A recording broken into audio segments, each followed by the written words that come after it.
Namaskaram, my name is S. Ashok Kumar. Welcome to my channel. In this part, I am going to explain what are the steps of respiration and what are the types of cellular respiration. Okay? Actually, respiration, the process is very big process, big physiological process. That is why this respiration we are studying under two headings. That is a step 1. That step 1 is external respiration. External respiration. External respiration also called breathing and exchange of gases. Exchange of gases. Somewhere you heard of this one? There is external respiration or breathing and exchange of gases, the topic present in the animal physiology. Okay? Once the external respiration is completed, and what it means that external respiration, I explained up to like from the external environment we are taking the oxygen. Yes or no? Once we take the oxygen, directly it will go to the alveoli. There it mixes with the blood. That is a deoxygenated blood converted into oxygenated blood. Indirectly, hemoglobin combines with oxygen to form the oxyhemoglobin. Okay? Then passes through heart. From the heart, it will distribute it through all the tissues.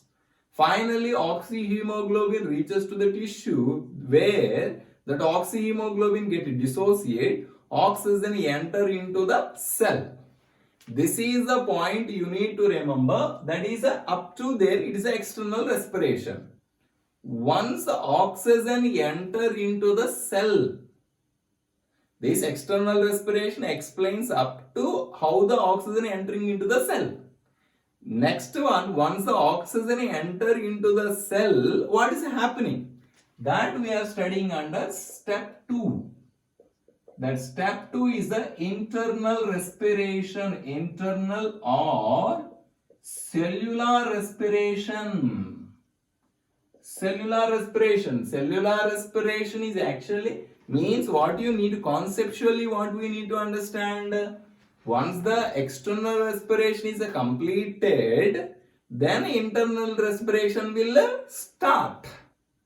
That is why when you are studying the topic also, first you have to study the external respiration, then only you have to come to this chapter. Now, okay, internal respiration or cellular respiration. This cellular respiration occur by two ways. Don't get one. These are the steps, these are the ways. Either this or that. One is anaerobic respiration. Next, anaerobic, instead of calling anaerobic respiration, you can call it anaerobic cellular respiration.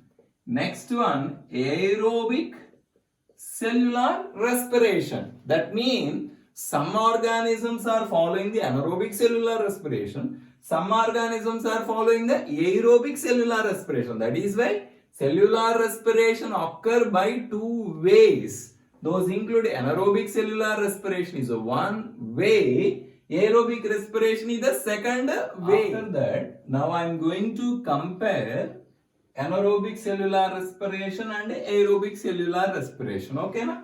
Anaerobic cellular respiration also called fermentation. The first point regarding the anaerobic respiration is like this way, anaerobic respiration way is most primitive. Most primitive. What you need to understand? Most primitive means the first organism formed, those are anaerobic organism because they followed the anaerobic cellular respiration. This aerobic respiration is an advanced way of cellular respiration. The next point is like this anaerobic respiration now it is a least common way. Least common way means very less number of organisms only follow the anaerobic respiration. This aerobic respiration is a most common way. Most common way because many of the organisms, most of the organisms following the aerobic cellular respiration. Now comes to the actual point. Actually, what is the anaerobic respiration involves? Anaerobic respiration occur without oxygen. There is no involvement of oxygen during the anaerobic respiration. In practical, if you need to understand, at the time of nature started forming, biological system started forming, there was no oxygen.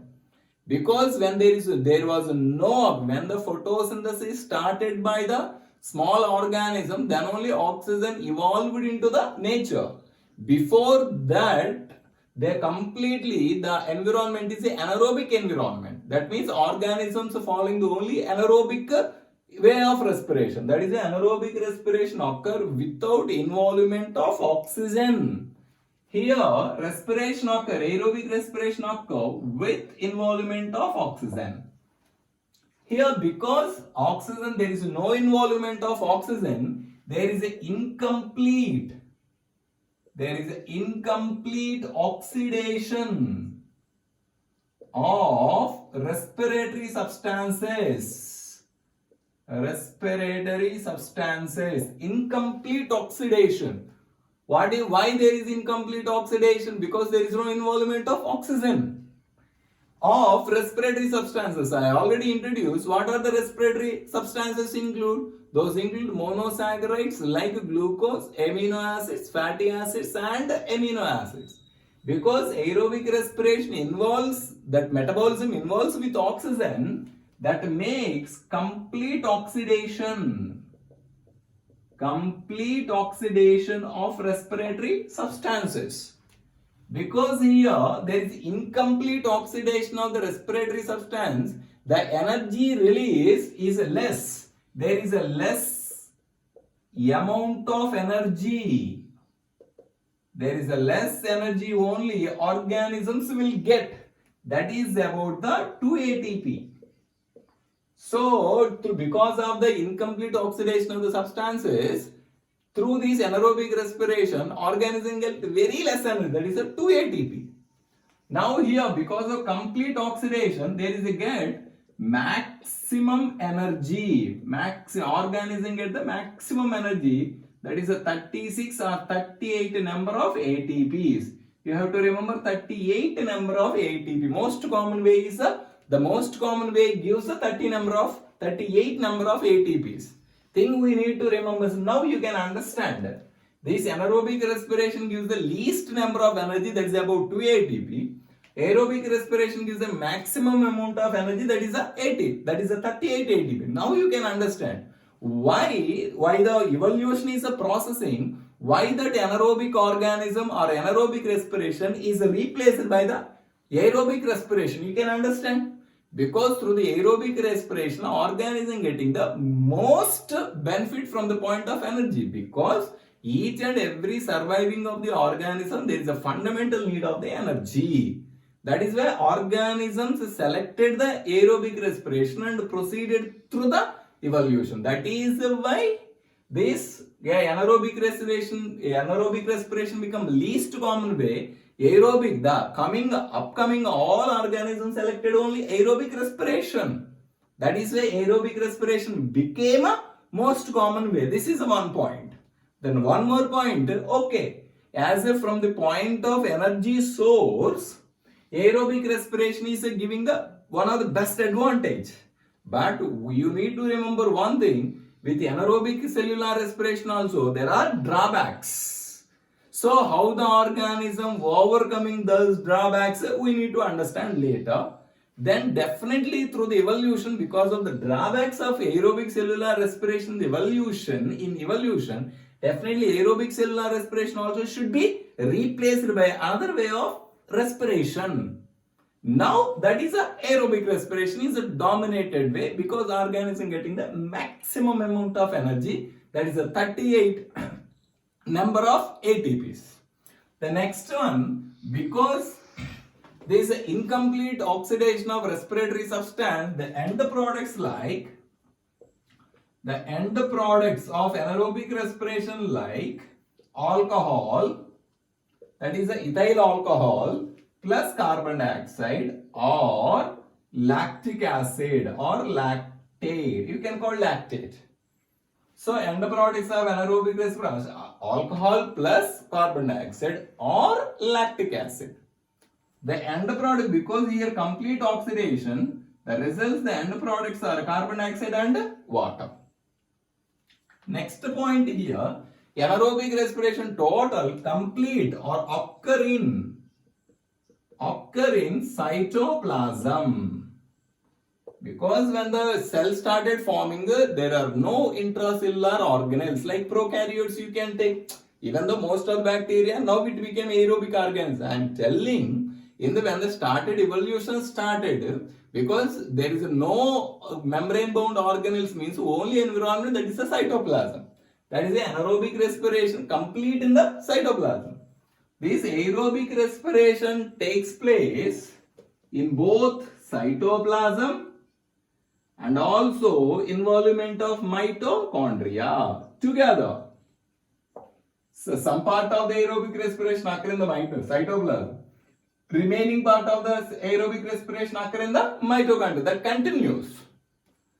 The last point regarding the organisms carrying the anaerobic respiration, they are called as anaerobes. Anaerobes.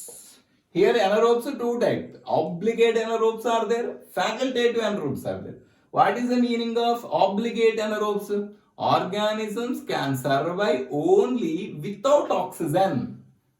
That is the obligate anaerobes. Means to those obligate anaerobes, if you supply oxygen, definitely they will die. That is why obligate anaerobes you can define in two different ways. They can survive only without oxygen. Second way, they will die in the presence of oxygen. Those are called as obligate anaerobes. Facultative anaerobes means they can survive. They can survive without oxygen. Even if the presence of oxygen is there, they can survive even small quantity of the oxygen. They are called as facultative anaerobes. Example for these anaerobes like sulfur bacteria. As we know, through the evolution, these are the first organisms. The sulfur, purple sulfur bacteria, green sulfur bacteria. Next one is the Clostridium. This belongs to eubacteria. Next one is the methanogens, etc. These are comes under anaerobes. That is why I said these anaerobic respiration is the least common way. Means less number of organisms only follow this one. You know the reason. The organisms following the aerobic respiration, they are called as aerobes. That aerobes include, example, most of the bacteria, because some of the bacteria, like already I wrote here, they are anaerobes. Most of the bacteria, algae, fungi, protozoans, plants, include that animals also. We also comes under aerobes only. That is why I said most common way is aerobic cellular respiration. Now this is the comparison between the anaerobic and aerobic cellular respiration. Now you can understand our topic mostly it relates to aerobic cellular respiration. If you understand this concept well, like this video and share to your friends, subscribe our channel. If you have any doubts about this concept, please comment below. Definitely I will respond to your questions. Thank you.